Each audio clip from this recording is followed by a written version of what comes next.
Hello साथियों, नमस्कार। एक ही ऑनलाइन क्लास में आपका हार्दिक स्वागत है। मैं अजय सर आज आप लोगों के बीच टीजीटी पीजीटी आर्ट यानी कला से संबंधित महत्वपूर्ण टॉपिक पर चर्चा करेंगे साथियों, जो विगत परीक्षाओं में जिस टॉपिक से प्रश्न पूछे गए हैं साथियों और आगामी परीक्षा 2021 में पूछे जाने की पूर्ण रूप से संभावना शास्त्र। तो जो आज का टॉपिक है साथियों, पूर्व पश्चिम की सौंदर्य शास्त्र से है। पूर्व पश्चिम की सौंदर्य शास्त्र कला से संबंधित टॉपिक है साथियों। जो महत्वपूर्ण संबंधित इसमें प्रश्न है जो विगत परीक्षा में पूछे गए, उन्हीं प्रश्नों को लेकर मैं आपके बीच एक बार पुनः उपस्थित हूँ। उम्मीद है साथियों कि आप लोगों की तैयारी एक ही ऑनलाइन क्लास के साथ बेहतर चल रही होगी साथियों, और पूरे ईमानदारी और आशा विश्वास भरोसे आप लगे हैं तो निश्चित ही सफलता साथियों आपको मिलनी है साथियों। तो आप लोगों का जो लाइक प्यार कमेंट मिलता है साथियों, मेरे लिए बड़ी खुशी की बात होती है, मेरे मेहनत का फल होता है साथियों। तो उम्मीद है कि वीडियो जो लाया हूँ यह भी आपको बहुत अच्छा लगेगा साथियों, और विधिवत रूप से हम आपकी तैयारी कराते रहेंगे। जिस पॉइंट से जिस टॉपिक से जहाँ से प्रश्न पूछे जाते हैं कंपटीशन में, जो आज के कई साल से पूछे गए हैं प्रश्नों को, वहीं टॉपिक से हम आपको पढ़ाने की कोशिश करेंगे। तो अब पूरी सिलेबस हम आपको वहीं से समझाएंगे, पूरा सिलेबस बारी बारी से। तो चलते हैं साथियों, उम्मीद है वीडियो अच्छा लगेगा तो लाइक और सब्सक्राइब कमेंट जरूर करिए। जो आपके दोस्त मित्र सगे संबंधी उनके पास भी वीडियो को शेयर जरूर कर सकते हो। तो विलंब न करते हुए सबसे पहला जो प्रश्न है साथियों आपके स्क्रीन पे है, एस्थेटिक्स। एस्थेटिक्स शब्द का प्रयोग सर्वप्रथम किसने किया था? तो पीजीटी परीक्षा 2004 में साथियों यह प्रश्न पूछा गया। तो चारों ऑप्शन आपके सामने है, प्लेटो, बामगार्टन, हीगेल, टॉल्स्टॉय। तो चारों ऑप्शन आपके सामने साथियों, आप भी इस प्रश्न को हल करते चलिए और देखिए आपकी किस तरीके से तैयारी हो चुकी है, कितने प्रश्न आपके सही होते हैं साथियों। तो इस प्रश्न का जो राइट आंसर है साथियों क्या हो जाएगा?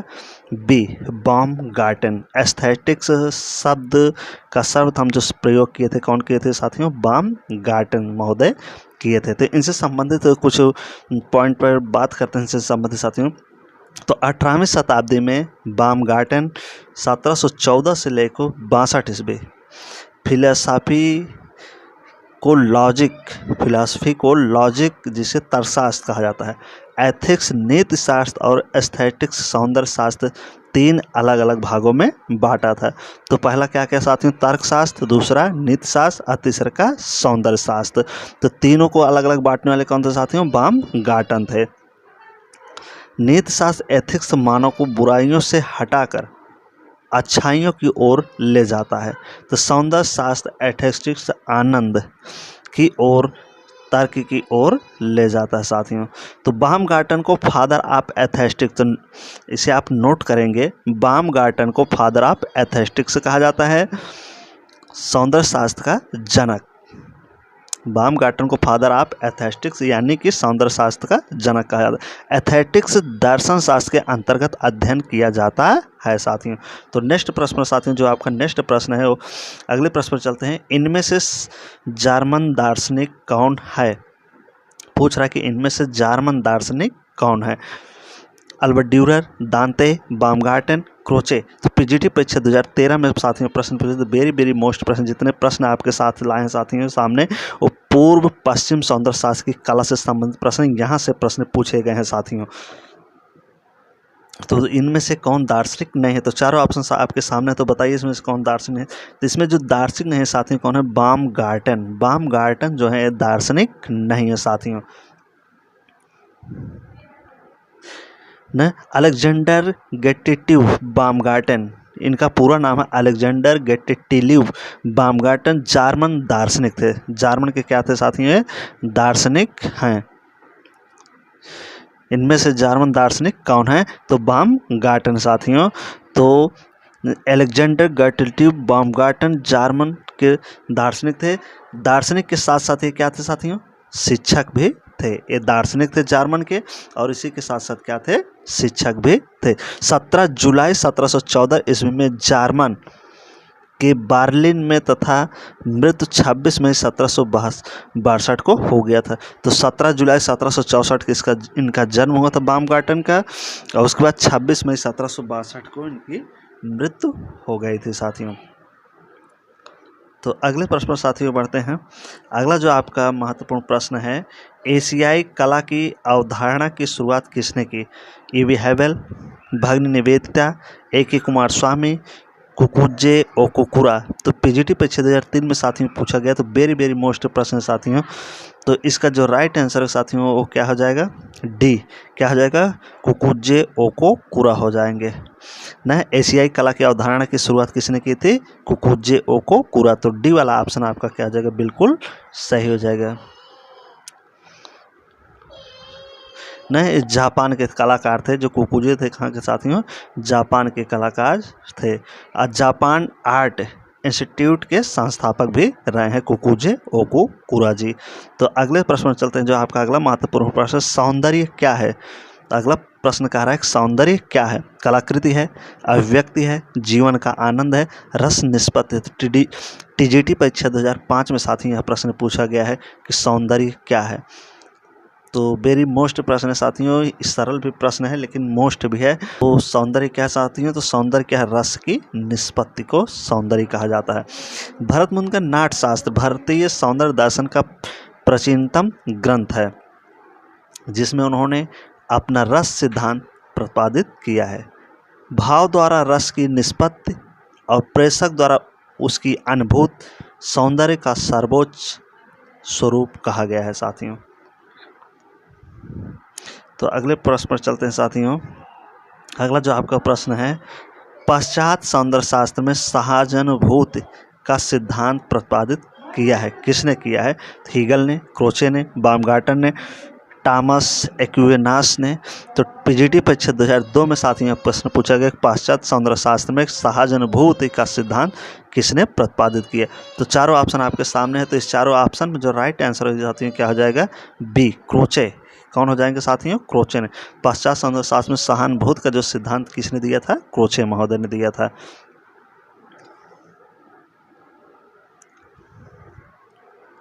क्रोचे आधुनिक काल के महान सौंदर्य शास्त्री में भी गिने जाते हैं साथियों। ये जो क्रोचे थे आधुनिक कला के महान सौंदर्य शास्त्री भी कहा जाता है इनको। क्रोचे ने कला को तत्वतः भाषा माना है और भाषा को तत्वतः अभिव्यक्ति माना है। क्रोचे ने अभिव्यक्ति के दो विभेद किए हैं, एस्थेटिक्स सेंस और नेचुरलिटिक सेंस।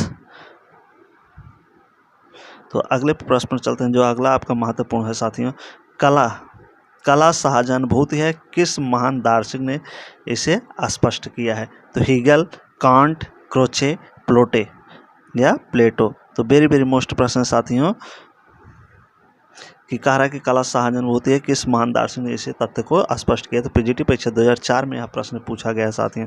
तो वेरी मोस्ट प्रश्न है। तो इसका जो राइट आंसर साथियों क्या हो जाएगा, इसका जो राइट आंसर साथियों सी, क्रोचे महोदय ने कहा था। किसने कहा था भाई, क्रोचे महोदय ने। कला सहानुभूति है, किस महान दार्शनिक ने कहा था, तो क्रोचे ने कहा था।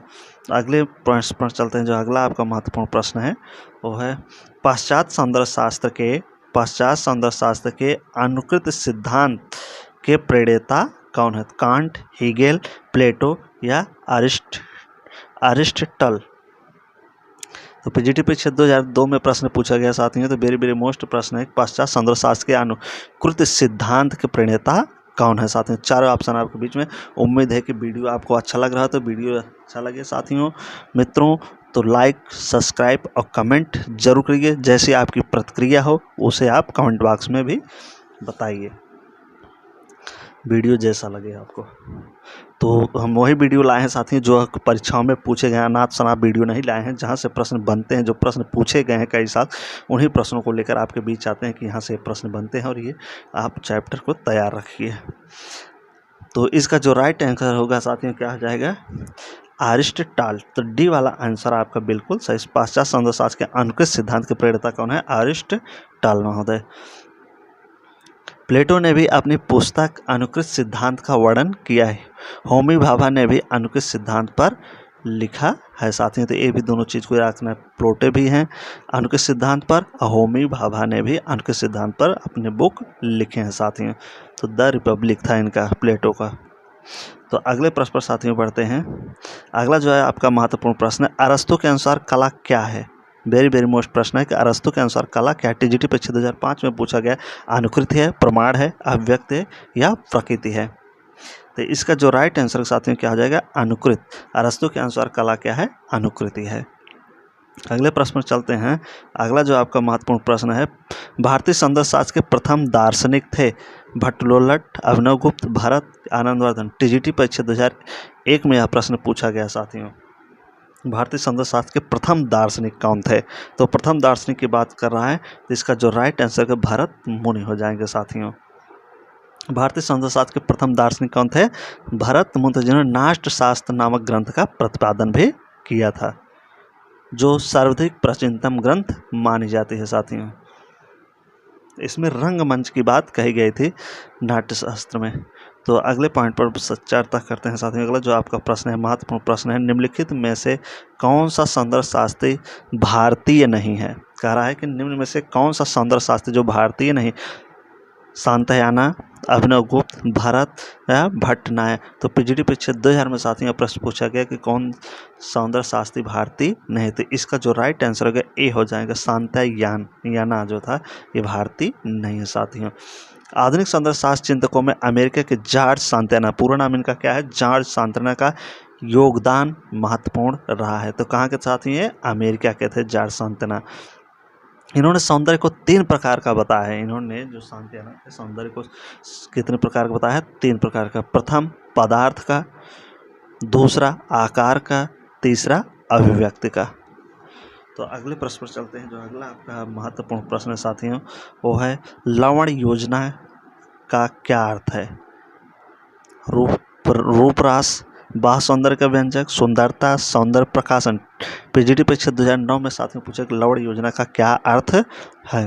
तो इसका जो राइट आंसर है साथियों क्या हो जाएगा? बी। क्या हो जाएगा? बी, सौंदर्य शास्त्र का व्यंजक। अगले प्रश्न पर साथियों पढ़ते हैं।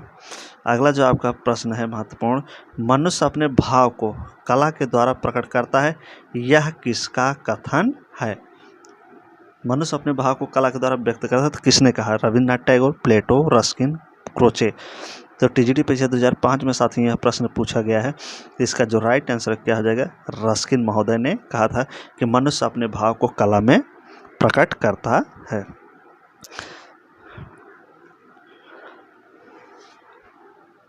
न प्राकृतिक सौंदर्य के परम उपासक रस्किन ने के अनुसार प्राकृतिक सौंदर्य चैत्य के सौंदर्य का प्रतिबिंब मात्र है। ये भी पॉइंट एक कहे थे। तो अगले पॉइंट पर चलते हैं। जो अगला महत्वपूर्ण आपका प्रश्न है साथियों, कला एक अभिव्यक्ति है, यह कथन किसका है? तो वेरी डिफिनेशन बड़ी क्वेश्चन है जो पूछे गए परीक्षाओं में कि कला एक अभिव्यक्ति। टीजीटी परीक्षा 2005 में पूछा गया कला एक अभिव्यक्ति है, तो किसने कहा? प्लेटो, क्रोचे, रस्किन, टॉलस्टॉय।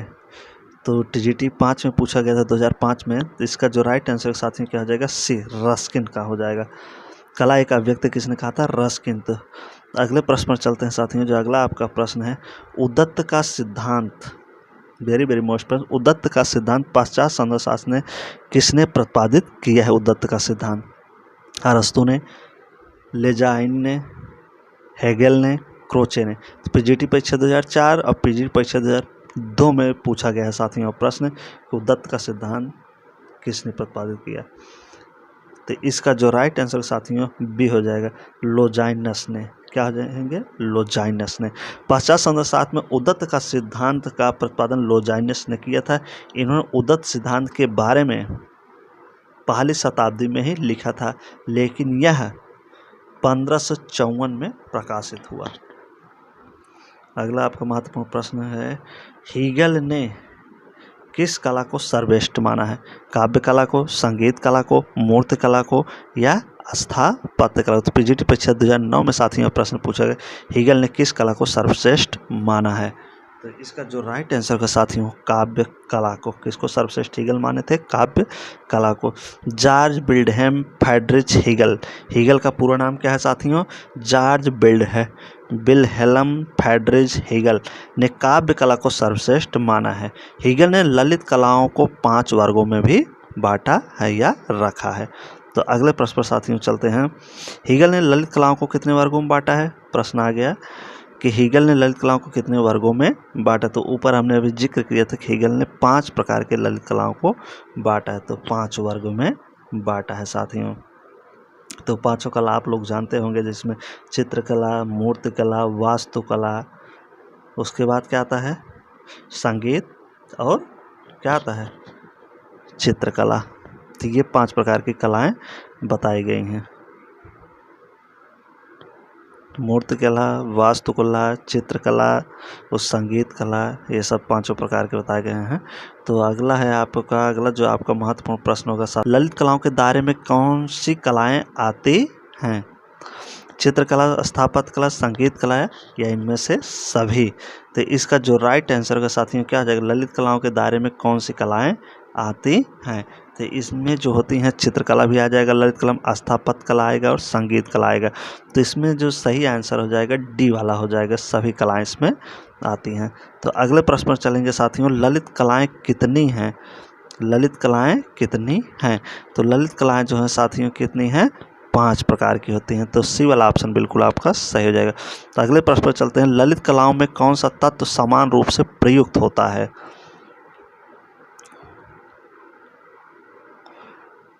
ललित कलाओं में कौन सा तत्व समान रूप से प्रयुक्त होता है? तान, पोत, त्रियामी, लय। तो ये आज का लास्ट क्वेश्चन था साथियों, 20 क्वेश्चन थे साथियों, जो कि एग्जाम की दृष्टि से वेरी मोस्ट प्रश्न, जहां से प्रश्न पूछे जाते हैं उन्हीं प्रश्नों को मैं आपके लेके बीच उपस्थित, ताकि आपकी तैयारी बेहतर हो सके।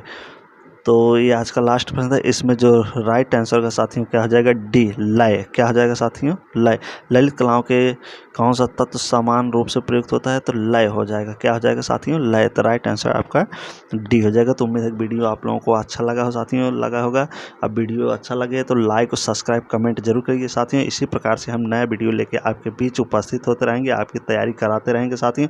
तो जब तक नेक्स्ट वीडियो लेके आएंगे तब तक के लिए best of luck. So thank you video देखने के लिए, वेरी धन्यवाद साथियों।